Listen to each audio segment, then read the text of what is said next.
Before I start reading my paper, I must thank all the people who have presented the paper, which gave rise to some discussion. So that is the essential thing that is required. We have got to think and come to some conclusions. Each one of the papers presented the point of view very well according to each one's understanding. But one point everybody understood very well is that we require divine grace. And that we can get it only through the medium of a person who knows something about the subject. Anywhere it is the same thing. By luck, I had a good teacher to say that. Even for English, when we study under somebody, because fortunately I had a very good English teacher, therefore I learned this. Somehow it comes to you. Anyway, these are my thoughts. Master, while discussing the role of the Guru or Master, asserts the value of the Guru as a necessity and sarcastically remarks that some are deluded by their own thinking and some are illumined by divine grace. The implication in this is that the divine grace is required to get a competent master. We all know the methods of meditation are prescribed by the master. It has been the habit of many to think that all the meditational methods are about the same, and thus they appear to ignore the method of Pranahuti assisted meditation. Some are deluded to think that the master will knock at their door when they really deserve. Until then, there need not be any search for one such master. They are likely to quote Master Babuji Maharaj also, along with others, to substantiate this point. It requires divine grace to get at the real meaning of these words. Some consider that diving deep into one's own heart to know one's nature is not a means to an end, but rather an end unto itself. The goal being infinite, the argument goes, there is no goal to achieve. This is one of the fundamental fallacies in the thinking of persons who consider they are rational. Some may argue that sitting silently has no value and would liken it to any number of rituals and techniques that seem to occupy the time of many who lack divine grace. These people are those who will not challenge theories of the past and who try to find explanations for failures based on what is known. Deep meditation is invariably leads to a state of silence, and in Pranahuti meditation, such experiences are common irrespective of the number of years of practice one puts in sadhana. Silence, some consider, does not reveal any event or object, but rather it reveals that identification with events and objects is false. This is a superficial understanding. The truth is that silence is a state of pure and simple feeling, and those who learn to live in that condition never seek to be apart from that. The most difficult thing in spiritual life is the call to demonstrate the result of our meditations and our true nature, which is realized. This is a valid point, but it is only half true. It is clear that one cannot objectify oneself, although it is oft attempted. If we look for a thing to call self, we will not find anything. If we call our thought, mind, or sense perception our self, it is found they are always in a state of constant flux. The flux of thought and sense data is not the self, because the self abides in the midst of all flux. When the flux passes, who we are remains. This scientific attitude is beneficial, for even though we cannot isolate and define a source or cause, we cannot deny that the self abides in the midst of this coming and going of thought and perception. It also becomes clear that identification with all the activity of mind and sense is an error, for it cannot be who we are if we abide without that activity. Identification with thought, form, and sense is the ego, and that is the source of unhappiness. We do not need years of practice to come to this conclusion. We are never distant from our true nature, and we do not need a microscope to inquire into silence. We need to simply to do nothing and observe what remains in a moment of no thought. The experiment of diving deep into meditation, into no mind, removes the obstacles to the realization of our true nature.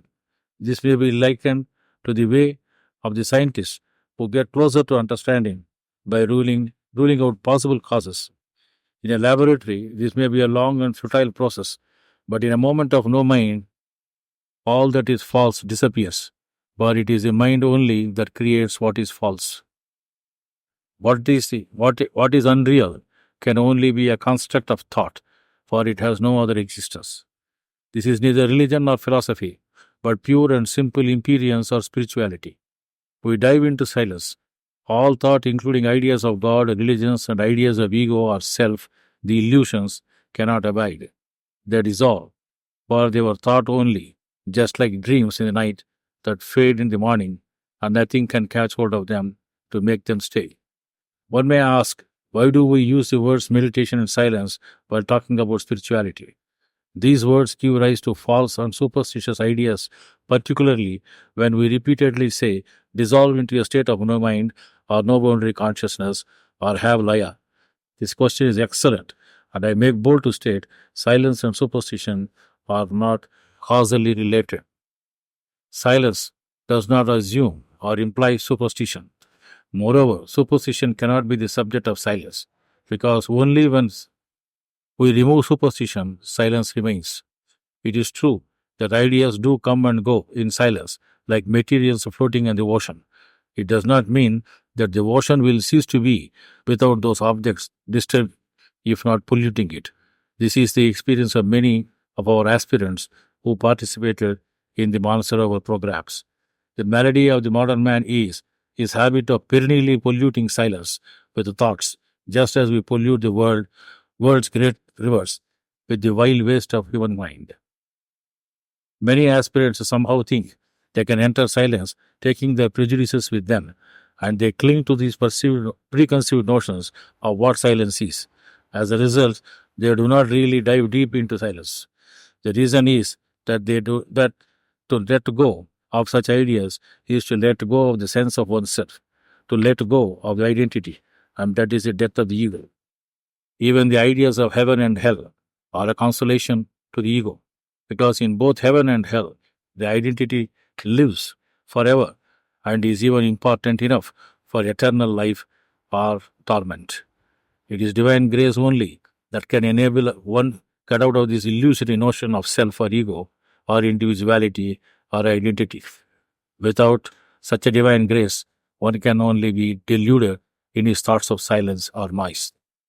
The ideas of Jesus, Buddha, Krishna, or Muhammad are the same substance, thought. That is the only plane in which they can exist. If we need to commune with them, we should be adept in being in silence. All images and forms of such personalities, and I make bold to say, even that of our great masters Lalaji and Babuji Sahibs, are imaginations we have, and it is essential to be in pure thought to commune with them. Silence or a state of no mind grants this first boon of getting rid of imagination. We cannot create dreams in such a state, but only observe. Like the Ganges and other great rivers, the rivers of spirituality of the world are as polluted as are these great rivers, polluted with the filth of the past and the present. As such, what goes by the names of spirituality many a time is only customary, traditional, ceremonial, and peddled to the credulous herd as security or consolation. But it is harmful to life because that which distorts the reality is harmful. Those who think that all the methods of the masters who come to the stage every alternative day are worthwhile will only be deluding themselves with their own resources of thinking. It is true that the great masters lived in absolute freedom and gave a great tradition, and in our system we call that the Ganga Jamuni tradition. This river of spirituality should be maintained pure and simple. Once the stream is polluted and is contaminated, the poison will ever remain, even though we cannot deny that the polluted stream also has many uses. Polluted Gangetic water may not quench our thirst, but surely it can quench a fire or wash away sewerage. The ignorance about this kind of poison is more dreadful than the poison itself. People who are ignorant of this pollution are denying themselves a chance to know their true identity, and in the process go subtly, sometimes, and not so subtly, many a times, insane. Such waters of pseudo-spirituality and religion do not lead to truth. They offer consolation and ego fulfillment, and those are mistaken for benefit. That is the fate of those who like to govern themselves by their own thinking and do not enjoy the divine grace. Many aspirants hold that there is substantially no difference between what goes by the school of Vedanta and spirituality. I was myself a student of a type of Vedanta, and I have no prejudices against those schools. Spirituality aims at total freedom, and every individual in the world wants it, either consciously or unconsciously. That is why Master says everyone is moving towards his homeland. Many seem to resort to Vedanta and sometimes to religion and their terminology because they cannot imagine. Imagination is a product of mind, anything else. They are raised around such stinking rivers and sea uses, and that is the end of consideration. The system of revered Babuji is entirely different, and this is why the waters of the divine Ganges pours into our hearts, even as it entered into the matted hairs of Lord Shiva.